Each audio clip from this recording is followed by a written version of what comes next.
Assalamualaikum warahmatullahi wabarakatuh. Saya Syihabuddin. Terima kasih banyak kerana anda telah berada di channel YouTube saya dan terima kasih banyak juga jika anda telah tekan butang subscribe yang ada dekat bawah tu. Kalau belum tekan butang berkenaan, tekan butang itu sekarang. Jika ada video-video yang bermanfaat, insya-Allah akan ada di feed YouTube anda. Hari ini saya nak bagi satu video reaction berkaitan satu kenyataan daripada Ustazah Asma' Harun. Adakah anda telah tengok video berkenaan? Hari ni ramai orang minta saya bagi react untuk video ni. Terlalu ramai mesej di Facebook. Jadi saya cadangkan anda pergi ke link yang ada di bahagian description kalau anda belum tengok lagi video berkenaan dan anda dengar apa yang disebutkan oleh Ustazah Asma' Harun. Kalau anda sudah dengar, saya nak ringkaskan apa yang disebutkan oleh Ustazah Asma' Harun. Ini adalah kenyataan daripada beliau. Ustazah mendakwa yang pertama, wajib atau boleh sebut kena solat taubat apabila meninggalkan kewajipan solat Jumaat sebanyak 3 kali berturut-turut, walaupun kerana keuzuran wabak. Yang kedua, para ulama' berkata, dia mendakwa bahawa para ulama' berkata, meninggalkan solat Jumaat walaupun kerana SOP dan sebagainya perlu disertai dengan perasaan takut, bimbang, berdosa dan rasa sedih. Yang ketiga, dakwa Ustazah, norma baru yang telah merosakkan akidah Islam. Tak rasa bersalah meninggalkan solat Jumaat. Wabak ini benar-benar membuatkan kita orang Islam hilang nilai diri kita. Sebelum itu kita nak kena bagi satu pengiktirafan dahulu. Ini adalah video yang menyebutkan tentang beberapa kritikan berkaitan tentang pandangan. Pun begitu, saya tidak mengkritik peribadi Ustazah Asma' Harun. Kita tahu, kita kenal Ustazah Asma' Harun, banyak sumbangannya di dalam usaha memandaikan umat dengan ilmu. Perbincangan kita ini adalah dalam kerangka usaha kita menasihati antara satu sama lain. Mungkin apa yang saya sebut di dalam video ini nanti tidak dirasakan sebagai sesuai ataupun tidak sampai maksud yang dikehendaki oleh Ustazah Asma' Harun. Ustazah boleh keluarkan kenyataan balas, tak ada masalah. Ataupun jika kenyataan saya ini benar, Ustazah nak kata biar pun tak ada masalah. Ini adalah untuk subscriber saya yang beriman, anda yang menonton. Moga-moga kita dapat mengambil sedikit manfaat, insya-Allah. Isu yang pertama, kata Ustazah, wajib solat taubat ataupun kena solat taubat apabila meninggalkan kewajipan solat Jumaat 3 kali berturut-turut, walaupun kerana keuzuran wabak. Sahabat-sahabat, solat Jumaat adalah solat wajib bagi setiap Muslim. So, itu kita tahu.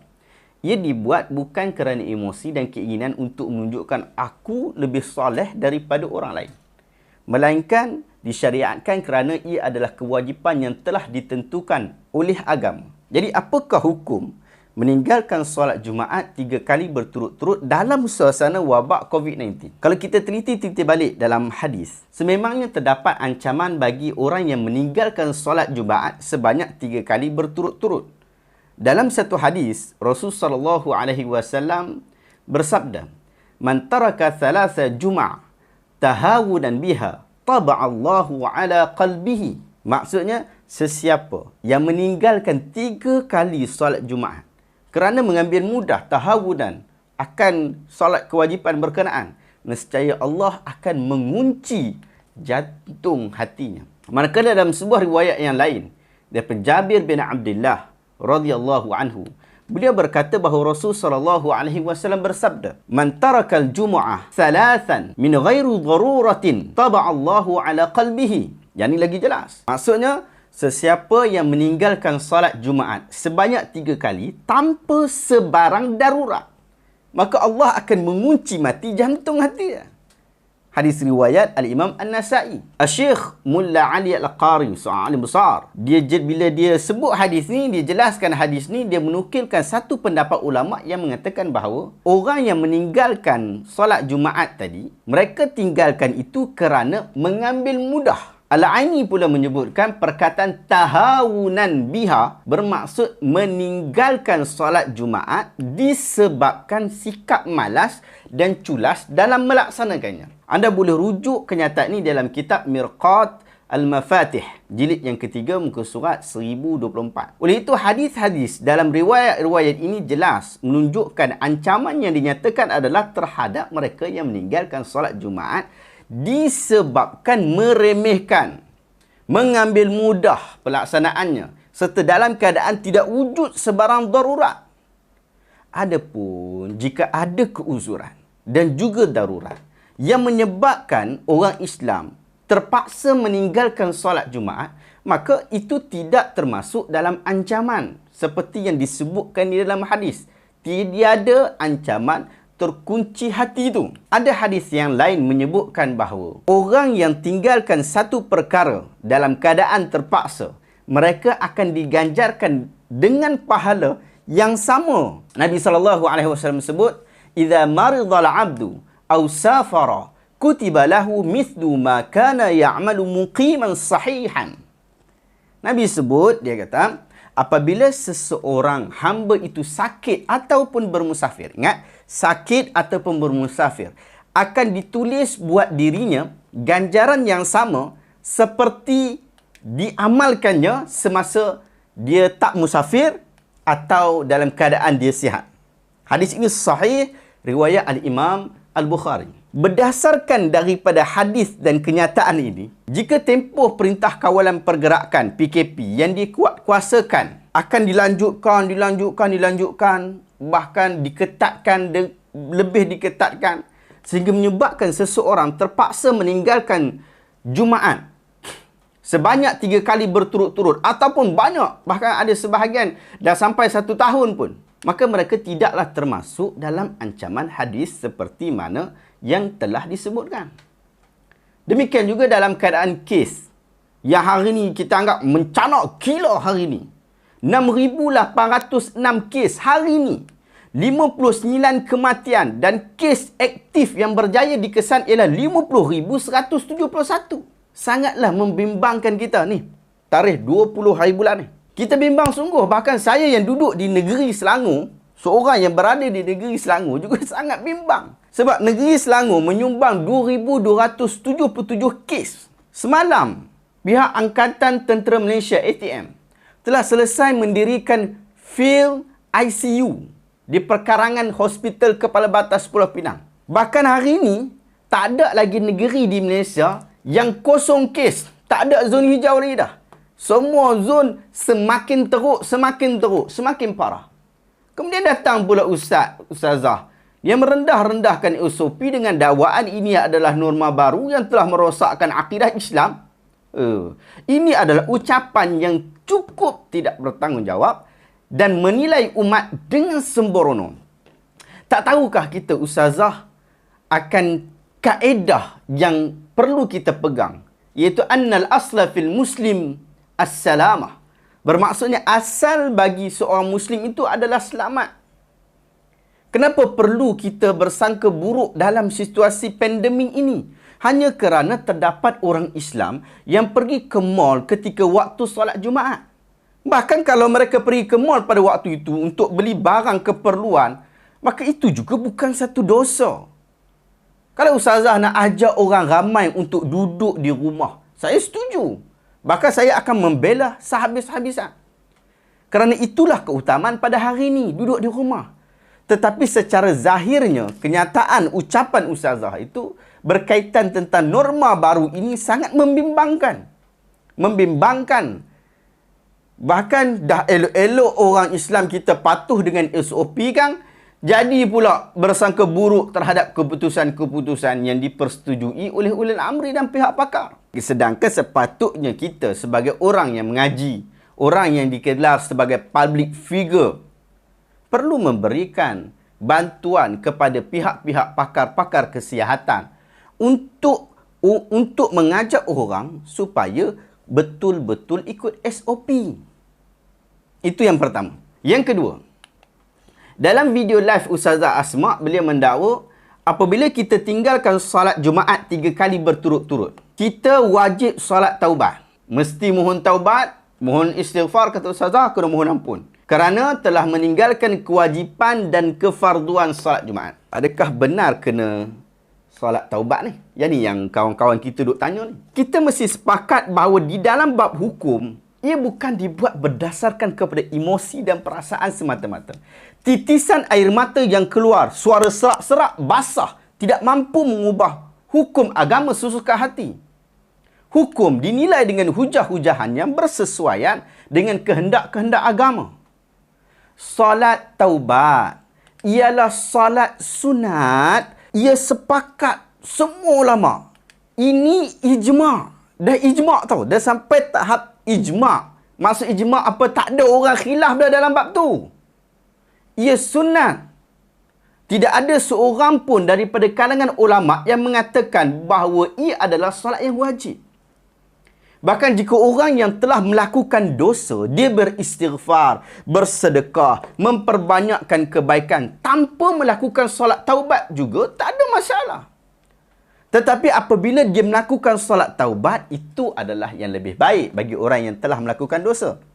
Nabi SAW sebut dalam hadisnya, "Ma min 'abdin yuznibu dhanban fayuhsinu tuhur summa yaqumu fayusalli raka'atain summa yastaghfirullah illa ghafarallahu lahu." Nabi kata, mana-mana daripada kalangan hamba Allah yang melakukan dosa, dia salah, dia buat dosa, kemudian dia ambil wuduk elok-elok, kemudian dia tunaikan salat sebanyak 2 rakaat, lalu dia beristighfar, pasti Allah akan mengampunkan dosanya. Hadis ini diriwayatkan oleh Abu Daud. Syekh Abdul Muhsin Al-Abad, waktu dia syarahkan hadis ini dalam salah satu kuliah dia kata bahawa amalan soleh boleh menghapuskan dosa-dosa kecil. Adapun dosa besar yang boleh menghapuskannya adalah amal soleh beserta dengan taubat. Syekh Mahmud As-Subki menyatakan bahawa hadis ini juga menunjukkan dalil untuk galakkan memperelokkan wuduk dan solat 2 rakaat serta istighfar apabila melakukan sesuatu dosa. Sekiranya seseorang itu melakukan hal demikian, maka akan diampunkan dosa tersebut baginya. Anda boleh rujuk dalam kitab Al-Manhal, jilid ke-8, 183. Mewajibkan sesuatu yang tidak diwajibkan oleh agama adalah tanda berlebih-lebihan dalam soal agama. Apatah lagi meninggalkan solat Jumaat dengan keuzuran SOP pandemik COVID-19 bukanlah satu dosa. Bahkan kita mendapat pahala jika meninggalkan atas sebab keuzuran. Banyak hadis-hadis yang menyebutkan tentang hal ini. Seperti hadis yang saya sebut tadi. Demikian juga kita tinggalkan itu disebabkan kita mentaati Allah, mentaati Rasul dengan mentaati ulul amri. Jika tidak kerana COVID-19, pasti kita tahu semua orang akan memenuhi masjid dan surau Jumaat bagi mengerjakan solat Jumaat. Dan itu telah berlaku. Orang Malaysia ni antara orang yang begitu baik dalam bab ibadat. Anda pergilah ke ceruk mana dalam dunia ni, orang Malaysia di antara orang yang begitu mengambil berat terhadap bab-bab ibadat.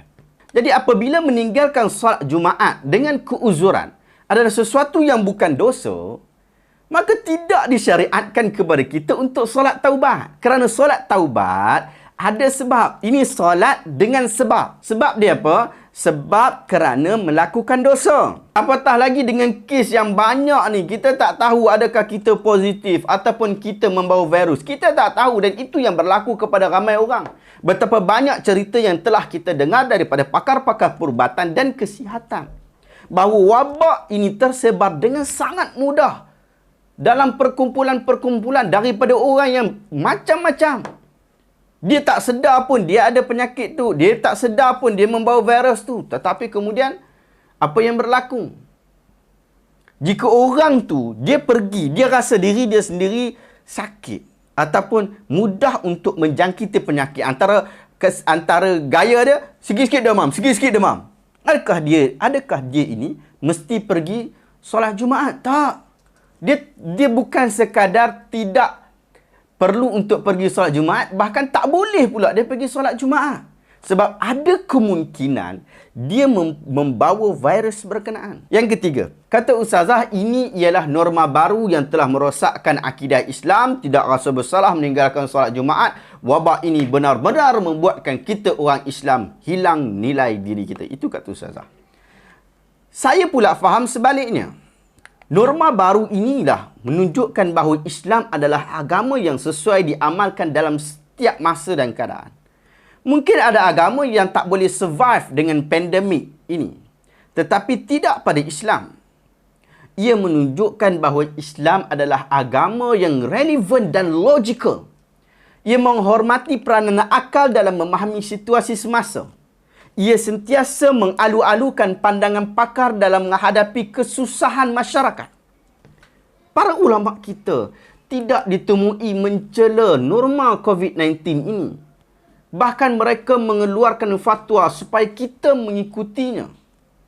Jika benar wabak ini membuat umat Islam hilang jati diri, maka sudah pasti ulama kita adalah yang paling pertama menentangnya. Tetapi para ulama kita memanggil kumpulan-kumpulan pakar dalam bahagian perubatan, dalam bahagian pencegahan penularan penyakit berjangkit. Berbincang dengan mereka apa perkara yang perlu dilakukan. Lalu dinilai dengan fakta-fakta agama. Lalu setelah dinilai itu, mereka memberikan penyelesaian kepada masyarakat. Jangan kita pula bagi satu kenyataan yang berbeza pada keadaan yang kritikal seperti ini. Saya nasihat dari saya dan juga anda semua. Ikutlah norma-norma baru yang telah ditetapkan oleh kerajaan. Bahkan bukan kita, tempat kita saja. Seluruh dunia dalam usaha mengekang perkara ini. Kita nak solat Jumaat.